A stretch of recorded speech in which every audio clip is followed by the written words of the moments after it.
Montagga. There is only one Montagga. There is only one America. There is only one you. And again, thank you for unplugging from the Matrix here with me. The show will start in just a moment. Don't forget, visit the Echelon platform to get all the amazing merch. Make sure that you are supporting the show by wearing it on your body. We have tons of new merch out there for you guys. So feel free to go get you something that represents you being unplugged from the Matrix and from under the control of the deep state and the Illuminati. The show is about to start soon. Hey everybody, this is Tony Montagga, Tony X, and Tony. Due to adult language, themes, and images, I'm gonna warn you, don't have your children around. Please don't let your children hear the language. Please, viewers' discretion is advised. I gave you a warning. Now let's get into the show.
Good morning, good afternoon, and good evening. Because somewhere around the world, that is truly what time it is. I'm your host, Antoine Tucker, Tony Montagga, Tony X, Montagga, the truth, the threat, the legend, Neo, the wisest man in the room, and I'm here with you, and we are free.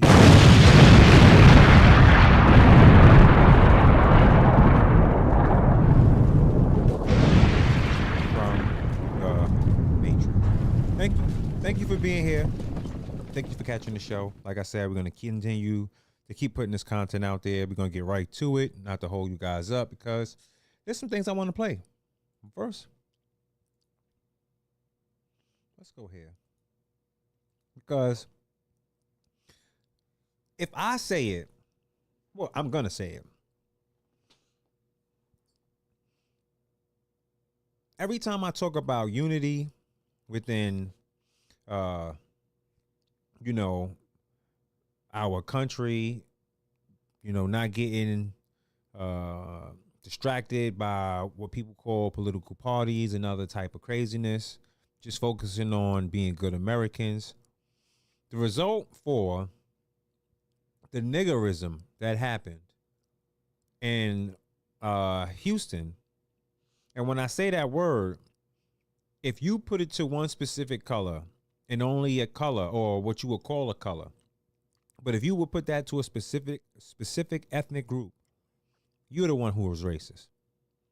I don't talk bad about good people, no matter what ethnicity they may be. If it's a good black sister or brother that's doing right, and I'm always going to talk about somebody who's doing the right thing. But if someone's doing the wrong thing, then you leave me no choice but to have to talk about it. This is pure niggerism. And this is our children. If you are 35 years of age or over, and you have a child that is in college, that's on spring break, this is what you've left the world. This is your contribution to society. This is your footnote. This is the last thing you get to say. This is what you are leaving behind. Everybody who lived out here told your kids don't come out here. and all your kids still came out here, either got scammed, maced, beat up, arrested, maced again, beat up, scammed, and then sent home. We'll get to this and then we're going to just critique it. Houston Livestock Show and Rodeo reviewing security after several fights broke out at the carnival back on Saturday night this past weekend. It was something. Videos on social media showing a large group of people fighting right in the middle of the crowded midway there in Houston, causing... Now, just for, this is the reason why I said, if you put niggerism to a specific ethnic group, you are racist. Because in this clip today, we got all shades for the niggerism for you. What does this mean, niggerism? Well, this is the word taken because the word once meant something important. It was taken, then it was abused, then it was used as a way to disparage people, then it was used as a way to uplift people, so-called, right? But then they didn't want other people saying the word, but then they allowed Spanish people who are basically European, especially because they speak Spanish, comes from Spain, that is Europe, right? I'm just saying, for all, just want to make sure they don't mind that they say it. Or an Arab, Chinaman, they didn't want white people to say it. Today, that word applies to everybody. Because what is it? It's the people that have no self-respect, that have no dignity, and that have horrible character. People who would rather indulge in the moment of I don't give a F rather than I want to live a great life. This is a choice. And what we're leaving behind with our children, it looks horrible for the future, man. All of these people went here dressed like prostitutes who were selling themselves. There were people who were fornicating in the rodeo, even though I may not, look, hey, it's not my thing, right? But respect the culture. It's a family event. You have people fornicating. We're going to get into it. Panic. Some families running from the area. Witnesses say they're not sure what started all the fighting. Rodeo officials say security teams and law enforcement moved in quickly to get this all under control. Boy, he was whooping that boy butt. That boy was sitting on the floor getting teed off on. One witness who recorded some video described the moment the chaos unfolded. I seen the dude throw the punch, and then after that, it was just I didn't know who was with who. I just seen punches throwing, kicks. Shoot, I probably even seen a backflip. I feel like the police they were on alert, and then once the horses came in, like a lot of people like scattered. Out there fighting and doing gymnastics. Organizers shut down the... See, the police had to grab that girl by the hair. Where you going, stupid? Come here. Where you running to? Come here. No, come here. I could use this force today. Come here. I always wanted to grab some idiot by the head. Come here. Come here. Where you going? What are you two little drunk idiots doing? They keep showing the same clip. But we got a bunch of other clips. Let's just go to clip 3. Yeah, let's just skip to clip 3. Clip 2 was cool, but we just go to, no. Clip 2. Let's skip clip 3. Okay, now they showing here. Again, I want you guys to see. This is niggerism at its finest. Okay? Let's give them a thumbs up. Or rather not. Okay, y'all ready?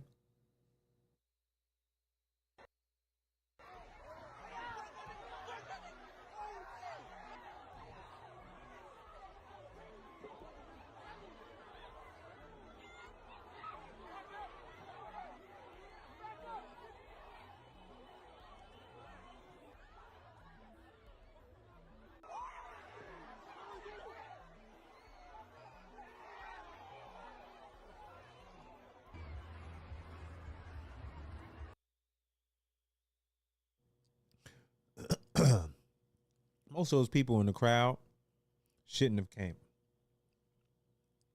This is a carnival. Now, I've seen some black creators say, we can't go nowhere. But it's not true.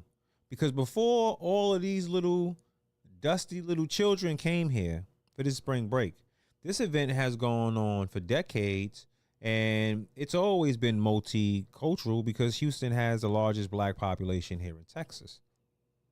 This is niggerism. It's just what it is. It's just the self-indulgence of ignorance. People who think because they believe something should be a certain way, that's just what it is. Should have threw a bunch of tear gas inside this crowd. Should have showed them how Texas don't play them games. But they did, because a lot of people went to jail. But I want to go through this clip because, man, they just cooked. This whole thing just cooked. And you don't really need much interaction because this is going to sum up a lot. And then I'm going to let it get down to one sister who's going to talk. And this young lady basically, tells you that she was a bartender. We'll skip some guys. We'll laugh a little bit and then we'll skip it and then we'll get to other people, who will talk about certain stuff. But yeah, everybody here is already basically saying that, yeah, there's one sister. We're going to get to her. There she is right there. Well, I'm going to end up getting to her. Yeah, I'm going to play this one. Whole nother level. People told y'all asses before you jumped on that damn flight and went to Houston what was about to happen. We told y'all not to come to Houston. Like, we fucking told y'all. The ones who actually live. I know you saw her page. And I know you heard when she told you don't come. I know you saw her page and I know you heard when she told you don't come. That's all I'm going to say about that. Live out here. We told y'all not to come. Like, you got people fighting in the street. You got people waiting online to get in the club that's charging you $600 at the door. so they say they not letting nobody else in, and they over here still trying to charge people $200 to $600 to get in here. Yo, look at the fucking line, y'all. Like, this shit is fucking crazy as fuck. You got people that book bottle service, and they trying to charge you $1,000 more to get in the door. The gas stations is full. Motherfuckers is getting trampled. You got people with the window all the way down in the backseat of a car, riding their man to the sunset. You heard what I just said? Lady in the backseat of a car, riding her man like she in a hotel room. Y'all just went down there and said, yo, you know what's crazy?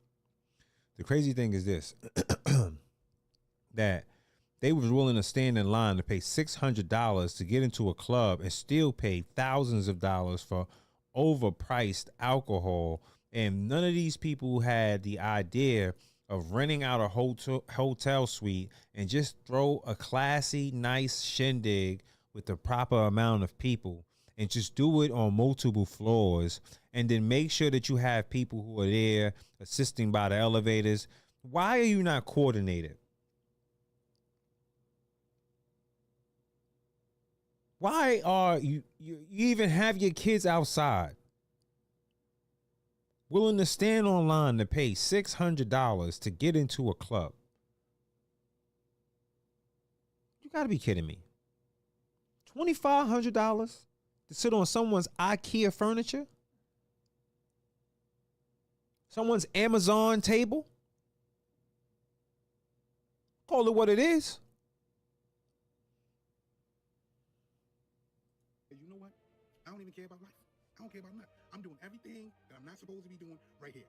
You had people that were from Houston telling you that those businesses were waiting to scam you, and you still went.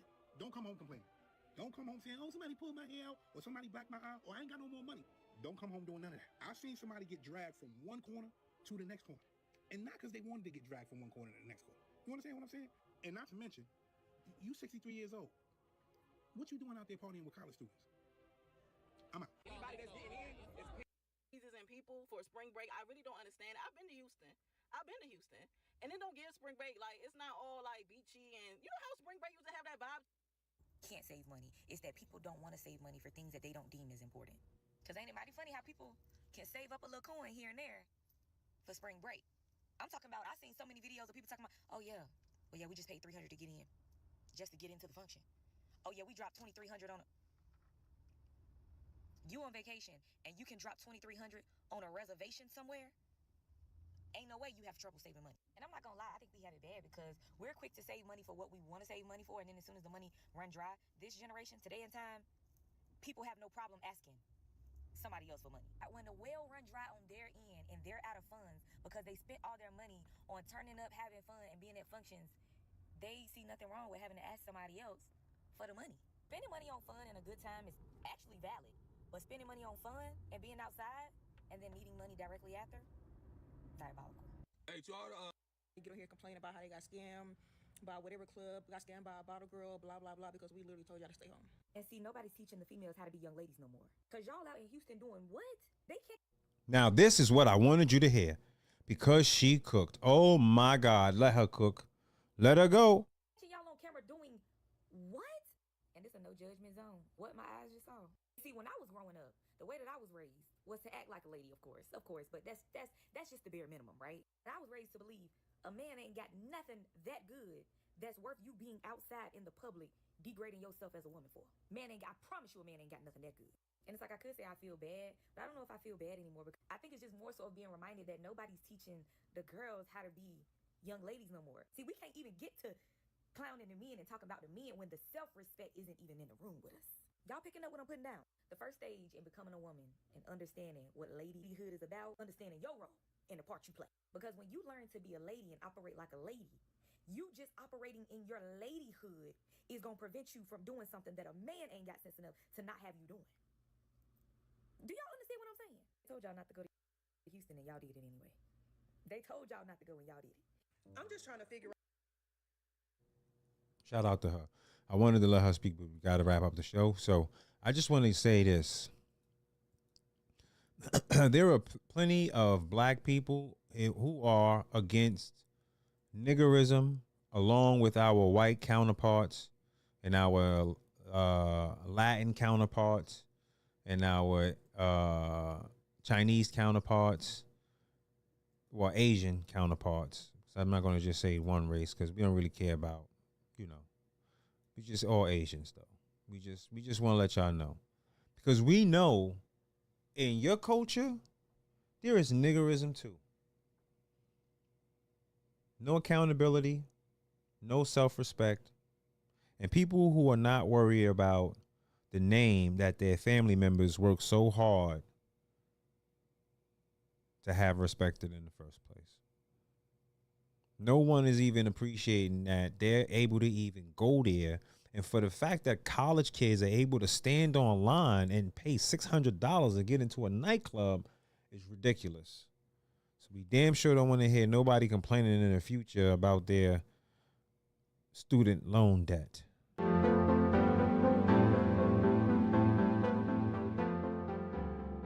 I've been a patient here now for close to a year.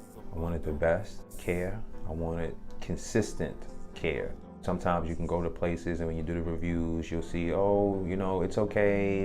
If this person is working, it's bad. But when you check the reviews on the Smile Doctor, it's all positive. As soon as you walk in the door, I was always made to feel like I was a priority. It can give you a great experience. The televisions on the ceilings almost give you a euphoric flying feeling. They find out what music you like. So even the music of choice that you do like, it's playing when you walk in. I had a debilitating tooth issue that was actually going to start eating away at my bone marrow. And Dr. Reed caught it very early on. He removed the bad tooth. The surgery was easy, it was painless. I have 2 brand new teeth, and like I said, they're very attentive. So they're gonna measure your discomfort, they're gonna measure what pain you may have, and they're gonna deal with it. It's just a beautiful and positive environment. The experience here is unlike anything else I've ever went to, and I just encourage anybody out there, if you're watching this, come see the facility, come listen to how quiet it is, come listen to how happy the people are when they're exchanging words to each other. Come experience what it is to actually come and smile with confidence. Come to the Smile Doctor.